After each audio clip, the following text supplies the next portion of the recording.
Hi everyone, Jailene here. Another one of the celestial travel vlogs. I'm feeling nervous today, I don't know why. So just saying that from the onset. Some days I feel more, anxiety than others about like social anxiety or being out in the open and interacting with people. And today seems to be one of those days. I think it was because I had a massage earlier, like with this healer. And it opens me up a lot, like my instrument, my jai, and so I feel like more sensitive, and it opens up like all my senses get more heightened, because when you get more, circulation to your brain and you like release certain things, there's a lot of, like a lot more thoughts come into your brain. You're starting to process more of the stuff that, were causing those things, those blocks in your body that now are released. So then it makes me more heightened, meaning like I'm more permeable, more also like sensing of like jai in the environment. So, but I wanted to do this video, and I'm happy to be here because I wanted to give shout outs to Controlled Chaos, who's posted on my vlog recently, and also Crimson, who had been posting like a bunch of really great, insightful posts on my YouTube channel. And because I don't, sometimes Z logistics are challenging for me, and I didn't realize, or I missed them because they're not like my source power. And I didn't realize I didn't have like the comment alert notification to see that he had been posting all these awesome comments and posts. And so I'm sorry about that. But I saw them and they were awesome, and they got me really inspired. So I wanted to go ahead and just like talk about them because they're really cool. Thank you. So let's see. The first one that you did, day one. Great stuff, Jailene. You guys make this look easy. Not easy to do, especially with an audience, especially with Coach watching you and knowing he can read at an apex level. Smiley face. Yeah, I mean there are all these different things that add pressure to one's mojo reading. And how it affects them is like will depend also on their powers, their cognitive configuration, like what is most challenging to them or not. Like people watching me, is me perform like piloting like type of maneuvers, or anyone watching me is like heightens the challenge or the stress, and then of course Coach being a master at it. But that's what makes you better, and I wouldn't have it any other way. To be, taught by the master is a huge honor. So, but yeah, it's cool. It's exhilarating, I guess. So we were talking about riffing in the vlog. I remember I was talking about riffing, and so the idea of zooming in on the physical phenotype of a particular mojo based on their pod powers and the maneuvers they're used to doing is very interesting. It's something I'm starting to notice more and more. That popping quality, I believe, becomes most apparent when a particular mojo is used to doing maneuvers from peaking properly, and may be a sign of good health in terms of them having a better connection to their peak pathway. Yeah, absolutely. Like the healthier a sample is, the more it pops. Yeah, it's easier to work with healthier samples in general. In this popping that you mentioned here, that's actually, so, yeah, when you say here, you, Coach and Ademus, your mojos pop out to me in that way. When I think of a Jaini Poignancy Tower, you pop into my head. Zaini Unflappable Tower Ademus also pops in as an archetype. And then for Coach, Naiji HSP Dragon archetype pops to me. Yeah, popping, that's actually one of the techniques that coach uses in the process of cleaning lists even is like those the healthier samples, generally they'll pop to him or anyone who's reading, and then you use those as like points to cross contextualize to others, to riff to other reads, to unlock those, and you keep going, you know, and generally like you'll go with the healthier ones first, like those ones that pop, and then you'll eventually get to all of the samples and read those. But there are some that have that added modifier of difficulty because you know they're a more dysfunctional pattern, if that's a correct way to put it. But so yeah, so it's very useful. That comment someone made about Lana Del Rey, I'm hoping you spelled that right. Yeah, I'm not sure. I think you did. I've seen similar comments made about Florence Welch about how when she sings she has this Niagara Falls type power in her voice, but when she speaks during interviews she seems so shy and low key. Yeah, it's high level maneuverings versus more natural and regular maneuverings.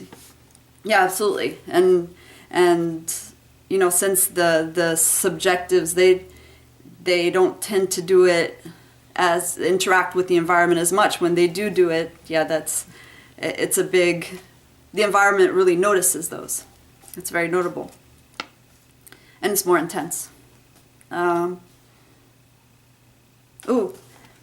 you say, I haven't been able to really do the collages, but I'd like to start. I've got my hard drive now. So I sent over the collages, the novice collages. Hope you enjoyed them. I think from what I saw in your latest email, it seems like you did. So I'm glad about that. And if you have any questions about it, just let us know. But very, very happy to see you're enjoying the collages. It's really great stuff. It's really fun. So day 2, that was when I was talking about UFC and the fight between, I think it was GSP. Do you remember? I don't know. It was a fight. It was some high level fight, and about the psychological pressures that fighting can, exerting. Oh, I remember. It was when GSP did his last fight and he lost, and then he you know, in that moment was talking about, there were rumors about him quitting or not quitting, but then that was a very heightened time for him, or he had really exerted himself in that moment and depleted a lot of energy. So talking about like that state of mind that you can get into when you're, you know, you compete at very high stakes, and you're in the competition, and you've exerted and yourself to the max and depleted yourself, and how that can affect you and what state it can put you in psychologically. So we talked a little bit about that. And so you said, I'm not much into UFC, but I think high-level, high-stakes activities like UFC do test one's strength of character and psychology. Yeah, absolutely.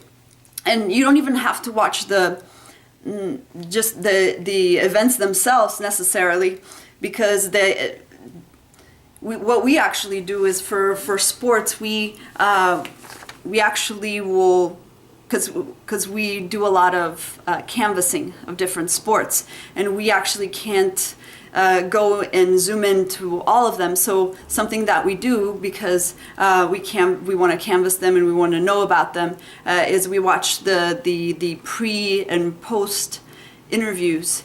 That tells us a lot about you know, what went on, the story of it, like a lot about the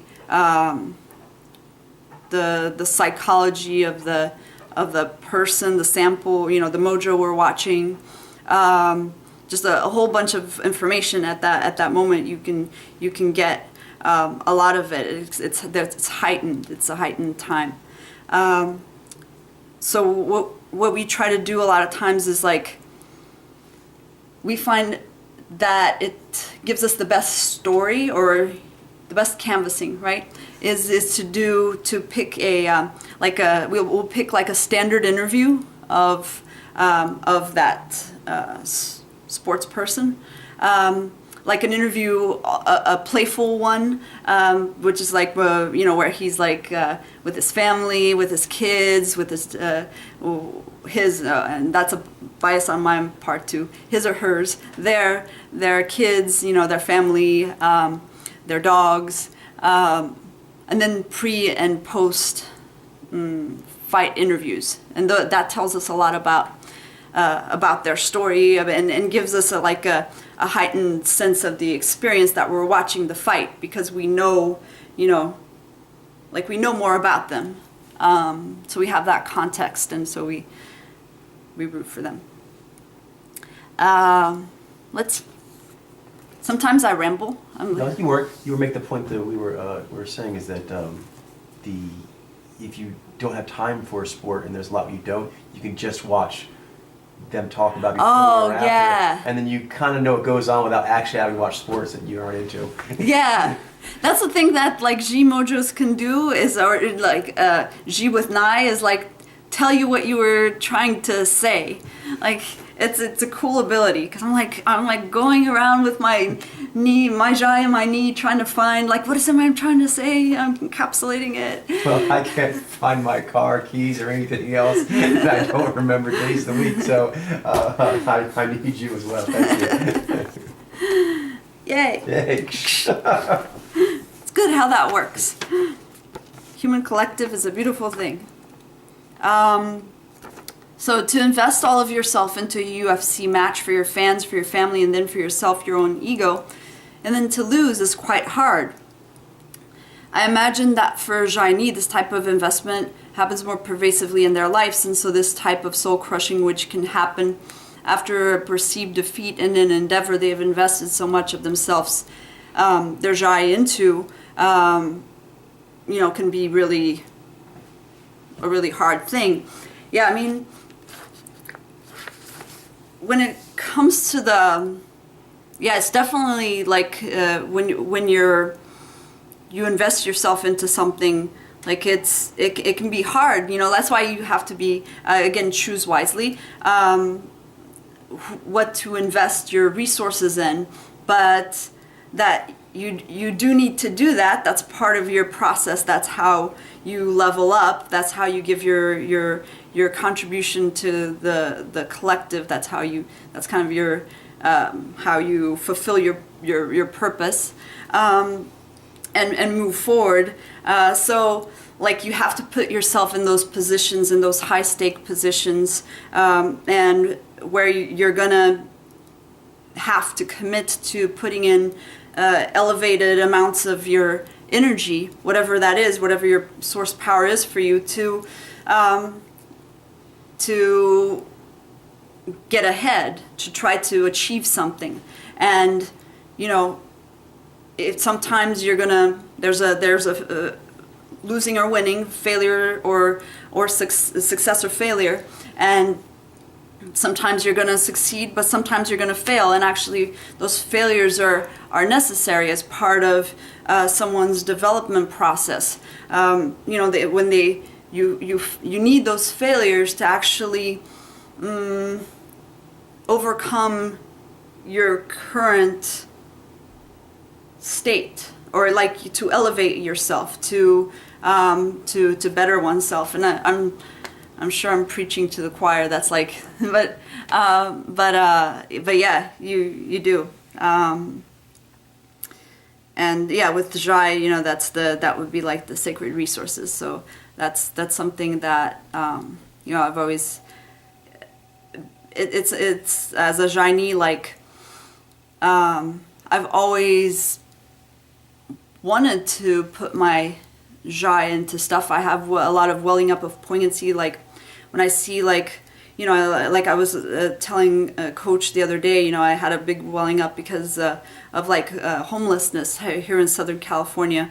It's there are a lot of homeless people here, a lot of them Naiji males, And I see them a lot out and about, and I try to help where I can, but it's like it's so hard because you see the situation and you want to help, and you do. I do give money to them when I see an opportunity to do so, but it's like, that pattern won't. That's not the issue. That's not like just giving money is not gonna help. You need to get to the root as to why those people are not valued with the current structure of things, why they feel they don't have a place.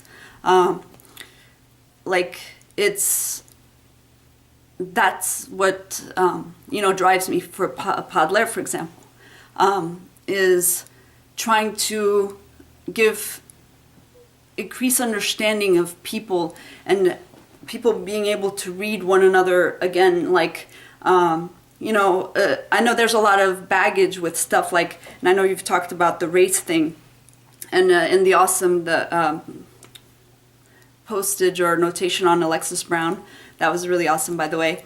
And I know you were talking about race, and that's one of the things is that's what I love about Padler, is clearing the lens so you can understand the person that you're seeing in front of you, regardless of these surface things that do have meaning, but not the crucial meaning of giving, of seeing a person, seeing another human being in front of them, and being able to assign the proper value to another being and understand them and interact properly with that a true connection, as opposed to anything else that has been built up as, that person comes from there and that means that, or I have more money than them, so I could get to treat them this way.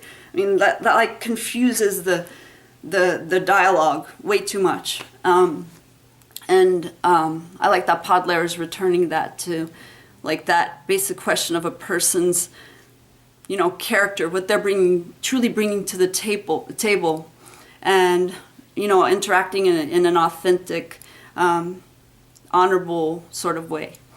So I get these welling ups of joy when I encounter these different situations, homelessness being one of them, and all of it brings me back to with dealing with my parents and them aging and being stuck in ways that are not healthy for them and toxic, and me trying to help, wanting to help, but not being able to get, I can't help if I if I invest too much of my resources into one vessel, I can't help the all, and the issue is that won't solve necessarily the root cause of it. So I need to work on an antidote that I can give to everyone, or more people, that's sometimes joy gets really when it gets strong and wells, you have to, the crying comes up, it's almost yes, it's like a flowing fountain. So you have to wield, or use it and sort of wield it in a way that you keep articulating and framing things in context, but without letting it overtake you, overcome you, and you just start bawling or something. But sometimes it's harder than others, especially when you have a lot of welling, because there's a lot of that I have invested in those, and helping out those causes.